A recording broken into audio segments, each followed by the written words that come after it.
grüß dich zurück zu The Long Dark im Überlebensmodus. Wir sind in der dritten Staffel. Ich weiß, die ersten zwei waren etwaig kurz. Und wir schauen, wie lange wir dieses Mal überleben. BZW, ja. Du wirst alles sehen, so wie es kommt, so kommt's. Und den Rest, genau.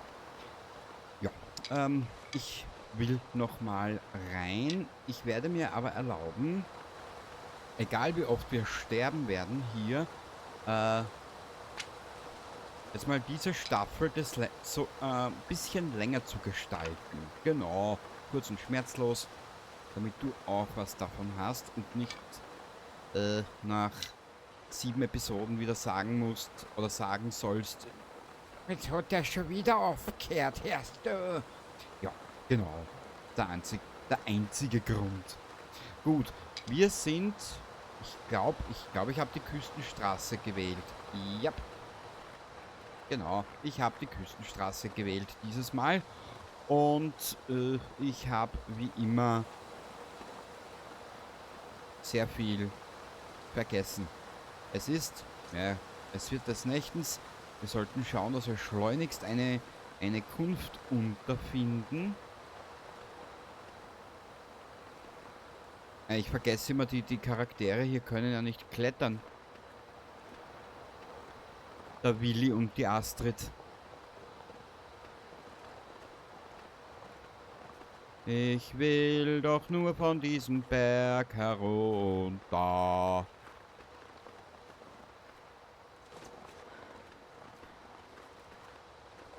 Ich weiß ja gar nicht, was hier am Berg rauf ist. Wenn wir drauf gehen, sei es drum, wir werden einfach wieder neu starten. Genau. Mhm. Hier ist jetzt schon kalt. Ach, wie schön.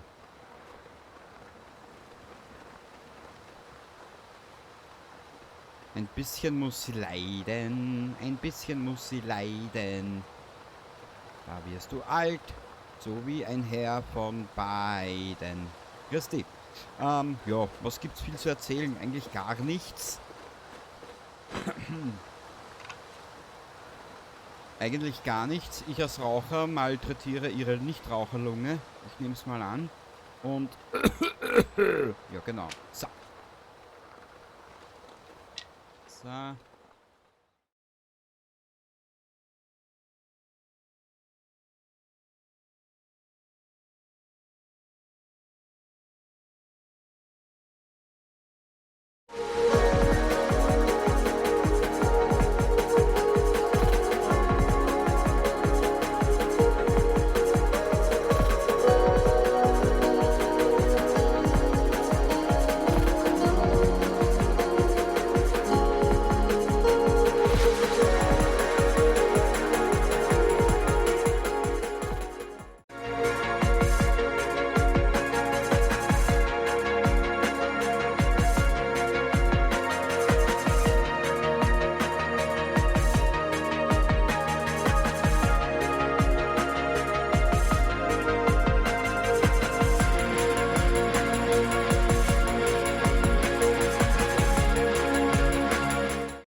Zurück zu diesem Video.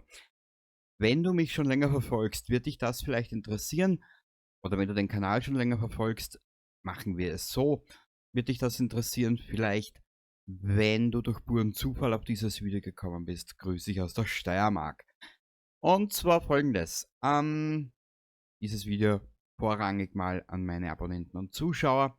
Und in der Videobeschreibung hast du nochmal vom Community-Tab in die Videobeschreibung kopiert.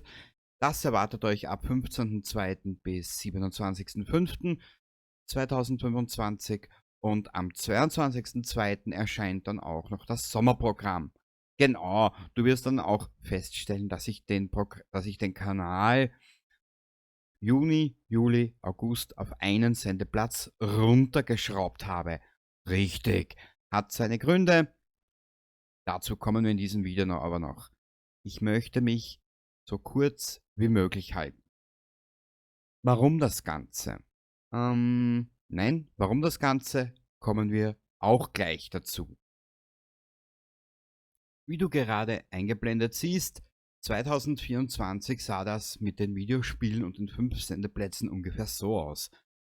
Ein Beispiel als Aufnahme: Cyberpunk 2077 habe ich damals eine Stunde aufgenommen, habe das dann auf 2x 30 Minuten Episoden aufgeteilt und dann hat sich's halt ergeben, dass ich mal 20 Tage nichts gespielt habe. Und es ist aber egal, bei welchem Spiel das ich so gemacht habe. Wenn ich jetzt zum Beispiel Fallout 4 2 Stunden aufgenommen habe, dann waren das, ja, du kannst es dir eh ausrechnen, dann waren das mehr wie 20 Tage, wo ich habe oft wochenlang bis monatelang Fallout 4 zum Beispiel nicht mehr aufgenommen und wusste dann nicht wohin oder was ich wie machen wollte. Keine Ahnung. Das ging aber im letzten Jahr bei einem jeden Spiel so. Cyberpunk, Fallout und. In der letzten Zeit hatte ich formulieren wir es anders. Im Dezember des letzten Jahres hatte ich ja dann schon meine Infovideos über die Zukunft des Kanals. Ist in der Videobeschreibung verlinkt, die Playlist inklusive, ist in der Videobeschreibung verlinkt. Machen wir es so kurz und schmerzlos. Ich habe mir dann vorgenommen, im Dezember, ich muss was ändern.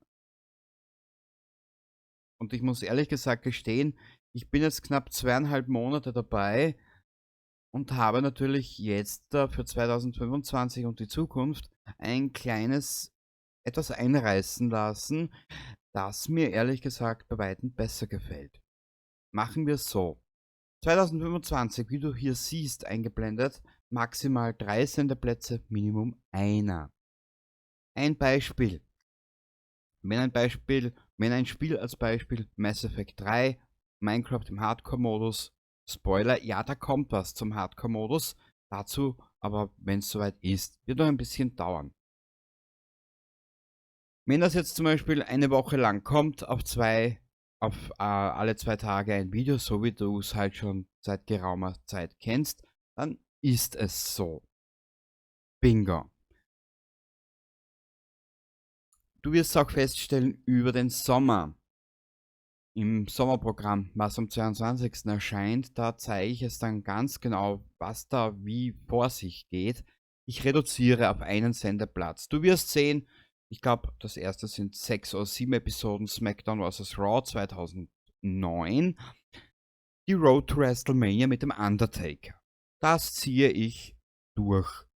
Dann habe ich die erste Staffel von The Long Dark Überlebensmodus schon eingegeben. Das sind 17 Episoden. Das geht knapp einen Monat, alle 2 Tage ein Video. Es tut mir echt leid.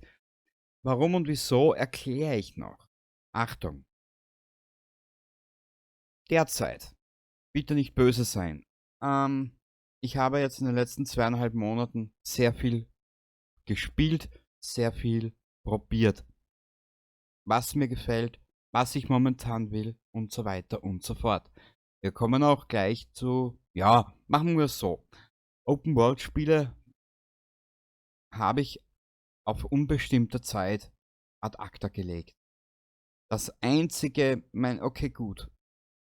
2 Open-World-Spiele sind ja vorhanden. The Long Dark und The Forest. Dazu kommen wir aber gleich. Das wirst du alles noch sehen. Auf unbestimmte Zeit. Kein Fallout, kein Elder Scrolls, kein Witcher 3. Alles, was irgendwie mit offenen Welten zu tun hat, werde ich momentan meiden. Ich habe mir zig Spiele rausgesucht, storylastig und relativ linear. Nennen wir es so. Ich möchte mal weg von den offenen Welten. Drunter hast du es eh schon. Storyspiele unter 20 bis 30 Stunden im Fokus. Last of Us, Echo, wer es kennt, ist gut. Wer es nicht kennt, freut euch drauf. Metro 1 bis 3 und so weiter und so fort. Da habe ich so viel beiseite geschafft oder beiseite gelegt. Egal, ob es jetzt auf der Xbox 360 ist, ob es jetzt auf der Xbox ist, ob es auf der Playstation ist, ob es am PC ist. Scheißegal. Vieles habe ich getestet, geprüft und geschaut, ob das mein PC auch mag. Die Aufnahmen zu Uncharted, die musste ich leider nach über einer Stunde abbrechen. Offen und ehrlich gesagt, hat mir nicht zugesagt. Es tut mir echt leid.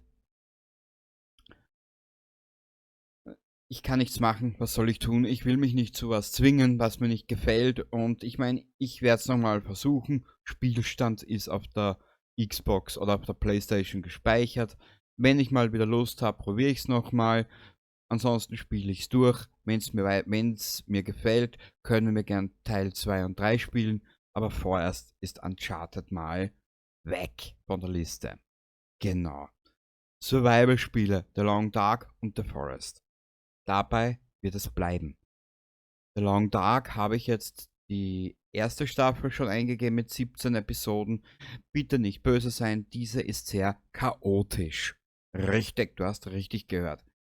Wird aber dann oben raus besser bis Staffel 3, wo ich nach 80 Minuten den Geist aufgegeben habe. Richtig, weil ich wieder draufgegangen bin. Irgendwie kapiere ich das Ganze noch nicht. Aber sei es. Egal. The Long Dark, Überlebensmodus werden wir ein bisschen was machen. Ich will jetzt nicht unendlich spielen, The Long Dark im Überlebensmodus. Solange wie ich Spaß habe, werde ich es machen daran und dann werde ich das auch wieder auf Seite legen. Staffel 3 habe ich jetzt 80 Minuten gespielt, bin draufgegangen, liegt wieder ein paar Tage auf der Seite und wenn ich dann wieder Bock habe, hole ich es wieder hervor und spiele nochmal eine Runde. Genau. The Forest. Nochmal zurück zu The Long Dark. Episode 1 läuft ja gerade. Wintermute 1. Da habe ich 14 Episoden oder so. Wenn die auslaufen, das wirst du dann eh sehen, was danach kommt. Bla bla bla. Und den Rest siehst du alles, wenn es soweit ist. Genau. 2025 oder so soll ja Episode 5 kommen. Und sobald Episode 5 der Trailer draußen ist, werde ich mit Episode 2 beginnen zum Aufnehmen. Richtig, ich mag die Geschichte. Und der Rest, den siehst du dann. Nun, The Forest. Da habe ich schon, nein, ein zweites Mal, wo ich das Spiel am PC angespielt habe in 3 Episoden. Das kommt noch. Bitte nicht böse sein. Es folgt eine größere Staffel. Irgendwann mit dem Controller. Du wirst es auch merken und hören. In The Forest im Video sage ich es des Öfteren, dass ich es mit dem Controller probieren werde, da ich mit der Maus bei diesem Spiel nicht zusammenkomme. Mit dem Controller geht es irgendwie besser. Frag mich nicht warum, ich weiß es nicht. Gehen wir mal, das ist jetzt mal der Punkt und nun gleich zum nächsten Punkt. Kurz und schmerzlos. Was heißt das nun alles für euch? Ich habe ja mal erwähnt, No Man's Sky kommt im Serienformat. Wenn jetzt zum Beispiel ich wieder Lust habe, ein Fallout 4 zu spielen, weil ich da noch eine Geschichte erzählen will, werde ich mich hinsetzen, werde das aufnehmen und werde das dann später in so einem Art Serienformat wiedergeben. Wenn du auf die The Long Dark Wintermute Episode 1 schaust, Intro, Outro, passt und in der Mitte Gameplay. Später aber dann, so wie zum Beispiel bei einem No Man's Sky, das relativ groß ist, werde ich mir die Mühe machen, das so zusammenzuschneiden oder so zu spielen, dass wir pro Staffel, das kommt ja auch in Staffeln, dass wir viel Inhalte haben und nicht unbedingt viel Leerlauf. Genau.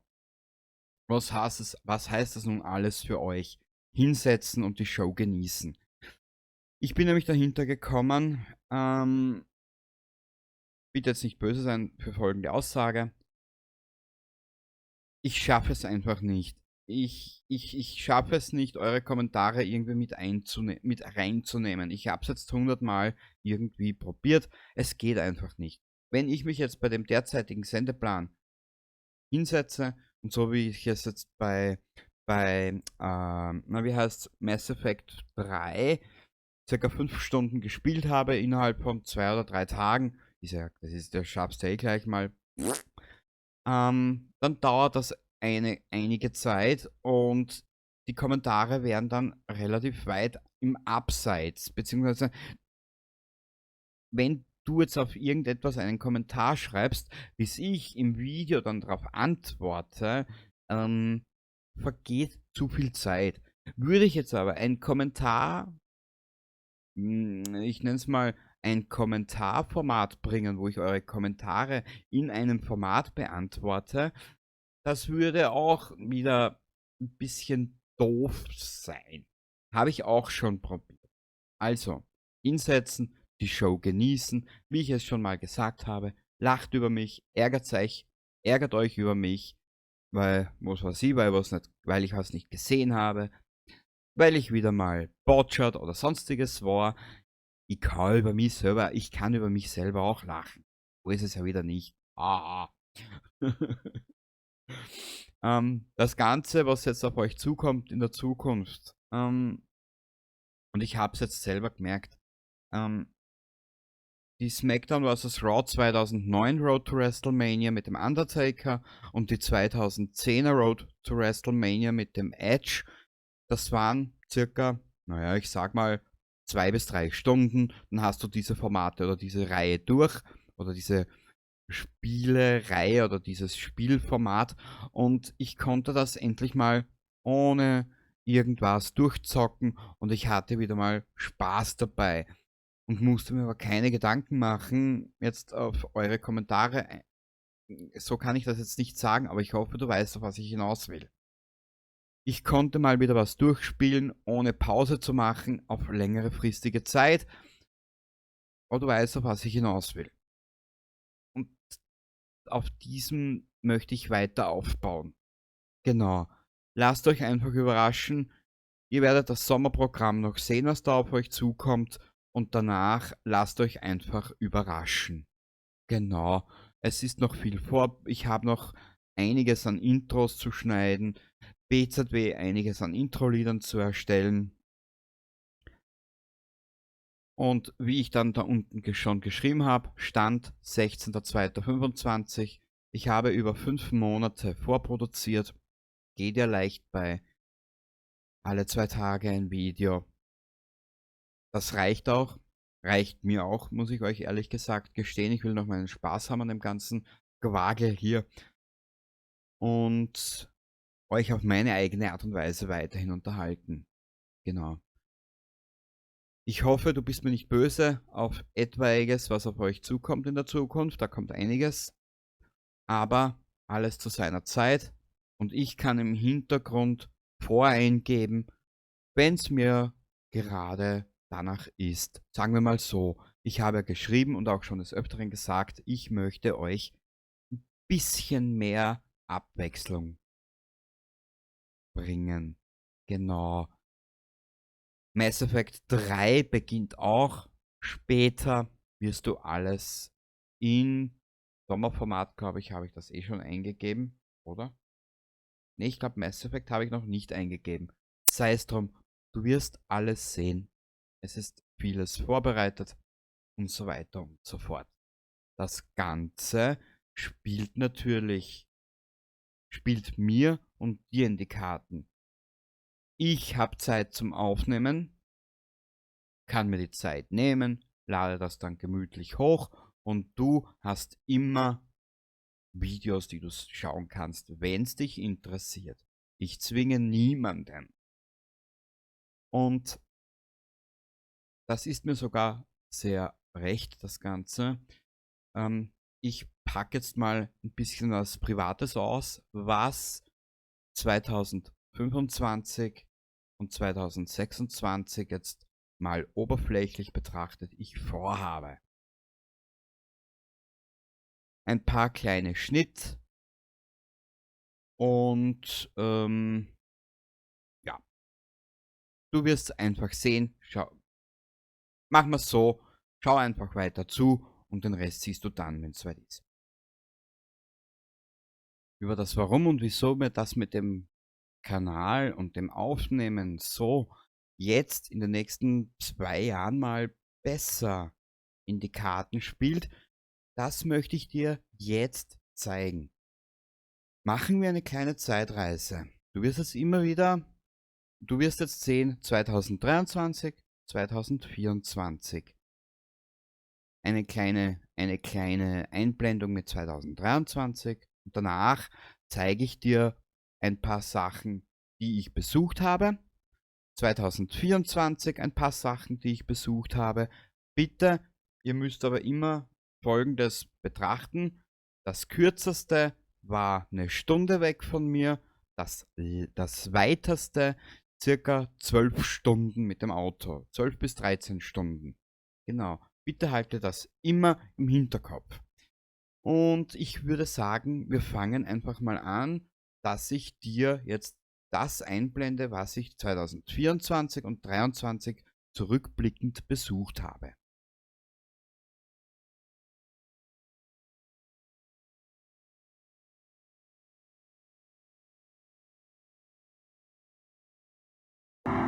Das drittletzte Rennen der DTM-Saison 2023 mit den beiden Schubert BMW in der ersten Reihe. Der blaue René Rast, noch nie siegreich im BMW, kein Saisonsieg vor Sheldon van der Linde und Thomas Preining, der Gewinner des Starts. Hinten der Dreher vom gestrigen Sieger Kelvin van der Linde, umgedreht im schwarzen Audi, Sonntag gelaufen. Thomas Preining, der Gewinner des Starts, weil auch Jack Aitken im Ferrari nicht gut weggekommen ist. Mirko Bortolotti nur von Startplatz 9 losgefahren. Der Meisterschaftsführende vor diesem Sonntagrennen. Und hat die Berührungen, eine ganz, ganz wichtige. Marvin Dienst fährt Mirko Bortolotti ins Auto. Das Ergebnis, Reifenschaden. Er musste an die Box, das Rad wechseln und dem Feld hinterhereilen. Preining auf Podestkurs, Bortolotti draußen. Überholmanöver, Marco Wittmann vorbeigegangen am Grasser Lamborghini von Clement Schmid. It is the number 7 Toyota, Mike Conway, that leads the field to the line. Is he on wets? I don't think he is. I think he might be on slicks. The Ferraris behind are definitely on wets. Nick Nielsen, Antonio Giovinazzi challenging into the first corner, and Conway is trying desperately to hold on. The blue nose Cadillac is on wets, the yellow is on slicks, and the Jota Porsche on wet weather tyres has jumped both the factory cars and the yellow caddy. So our lead group, Anthony Davidson, is that Toyota on slicks and doing a great job holding on? Yeah, I would say so. Oh, yes. The twitch just is the giveaway, and the Jota overtakes it around the outside up the Kentwell Straight. But if Conway, like I said, can just survive these first few laps, he'll be okay. Number 2 Cadillac. Bamber for second on Nick Nielsen. Can't get around the outside.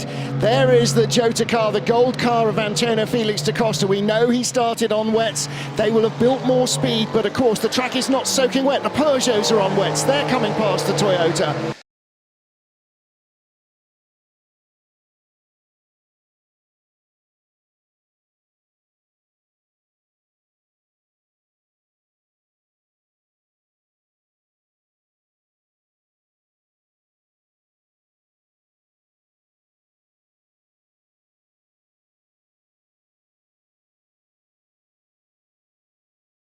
Fred Makovic, Alex Lynn, Julian Andlauer, Will Stevens leading the field. Behind them, the GT, Sarabo William and O'Harty.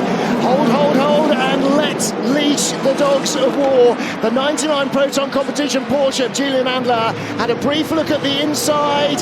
He's going to go underneath Alex Lynn, 3 wide behind, contact with the Peugeot and the Isotta, but Alex Lynn hangs on to second place. Third place, Julian Andlauer. The race leader is Fred Makovic. Ferraris, all side by side, the yellow and the red car. That's 51 going by 83. Good pass there, very quick off the bat from James Collado, I think, started the 51 car. And as they come steaming up the Kemmel Straight, it's all American. It's all American. It's Porsche, Penske, a whole bunch of Porsches, and the Cadillac still in second place. On board with Will Stevens, 5th place in the Hertz Team Jota car. It's one of the Toyotas getting squeezed out wide through turn 6 as well. That fight's going to continue. The BMW's ran wide on the exit of 7. Yeah, that's a chance for Mike Conway in the number 7 Toyota to try and come through. He started 13th, and he's only 3 cars behind his teammate Sebastian Buemi, and Buemi started in 7th place.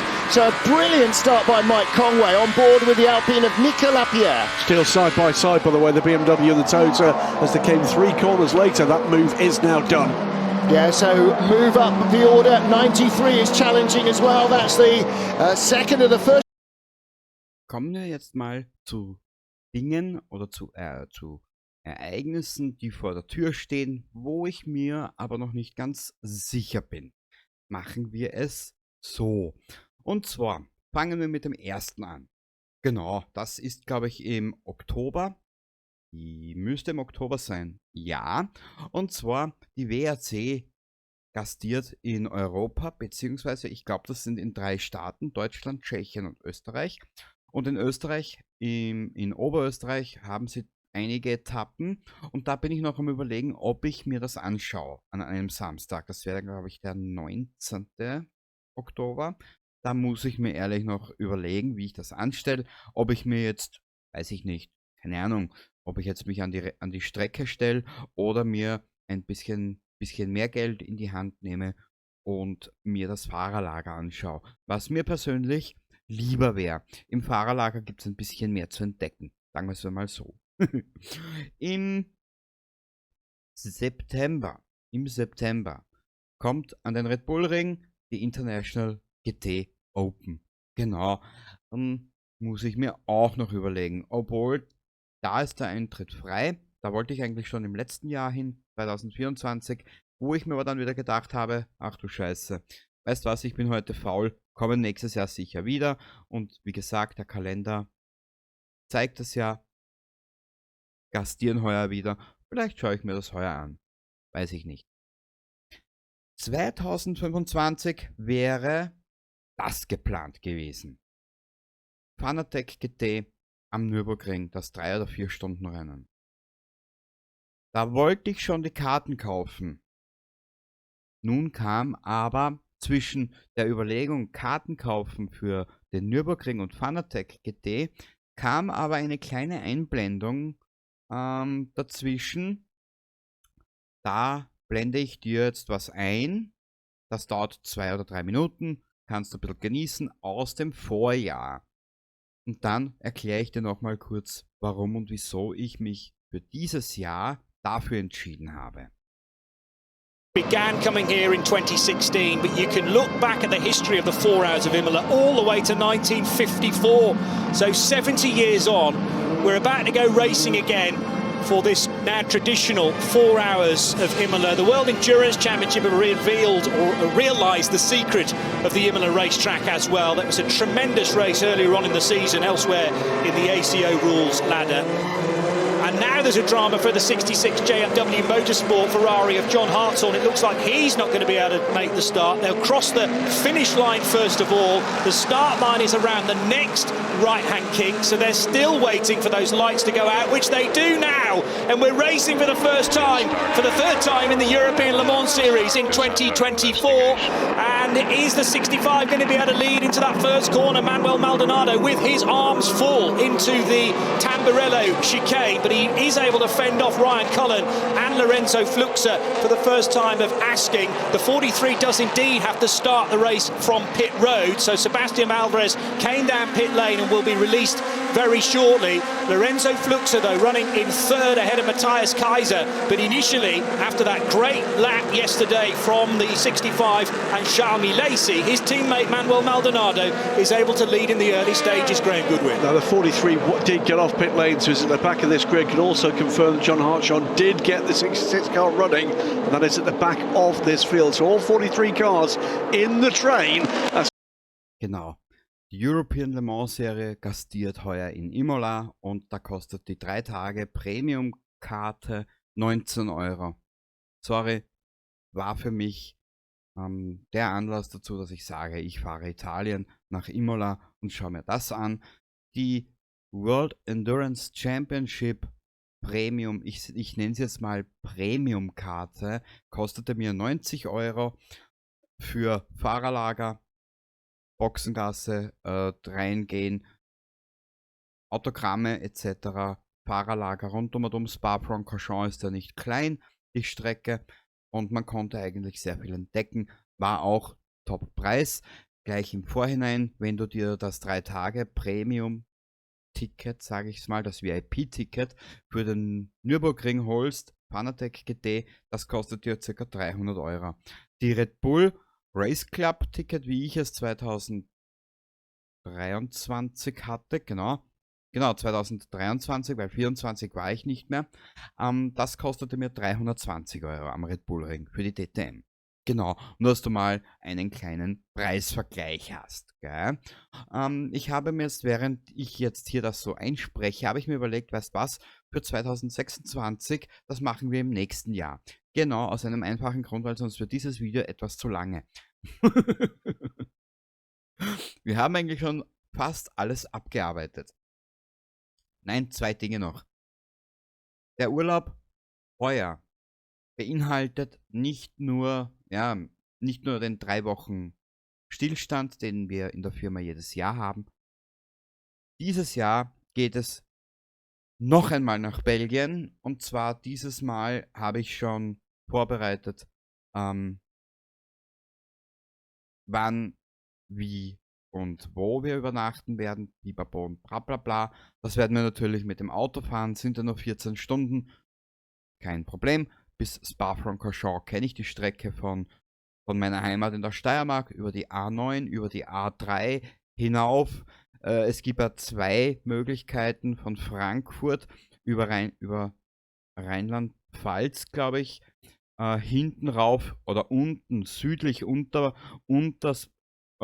Malmedy Richtung Brügge, oder du kannst auch fahren Frankfurt hinauf Richtung Köln, Dortmund und dann dort hinten über Eschweiler und dann über die belgische Grenze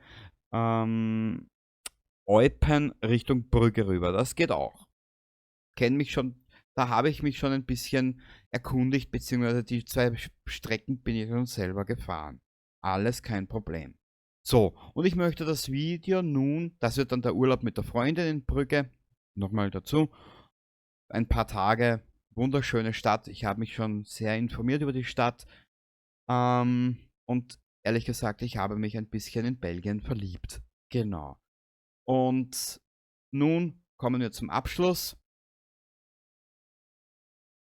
2025 im November in der Wiener Stadthalle. Ich will nicht mehr dazu sagen. Ich werde zuerst den Konzertbanner im Internet einblenden, und dann gibt es ein kleines, ja, nennen wir es mal so, wenn es mit den Dingensbums hinhaut, mit den Urheberrechten, lasse ich euch das durchlaufen. Kostenpunkt 2 Karten, 520 Euro, das darfst du auch keiner erzählen. Aber ja, das waren noch die günstigeren. Wurscht. Man muss, ich der Meinung, ich bin halt der festen Überzeugung, man sollte einmal das Geld ausgeben. 2024 war für mich auch Phantom der Oper das Geld wert im Wiener Raimund Theater. Wundergeil zum Anschauen. Und nun entlasse ich euch und ich hoffe, ihr könnt mit all dem was anfangen. Es mit dem ersten Teil. Hier der zweite Teil resultiert daraus, dass ich euch zeigen kann, trotz meiner Schichtarbeit und trotz der Freundin und trotz Privatleben und so weiter und so fort, dass ich doch hoffentlich eine Waage gefunden habe. Ich möchte den Spaß noch länger an YouTube haben. Das ist mitunter auch der große Elefant im Raum und daher ist mir diese Lösung sehr recht. Ich hoffe, du bist mir nicht böse deswegen und nun entlasse ich euch und ich blende euch zuerst den Tourbanner ein und danach ein Video aus dem Jahr 2016 oder 17 live in Prag. Viel Spaß damit und das wird mein persönliches, mit Brücke wird das heuer mein absolutes Highlight. Ich wünsche dir was, bis zum nächsten Mal und Baba.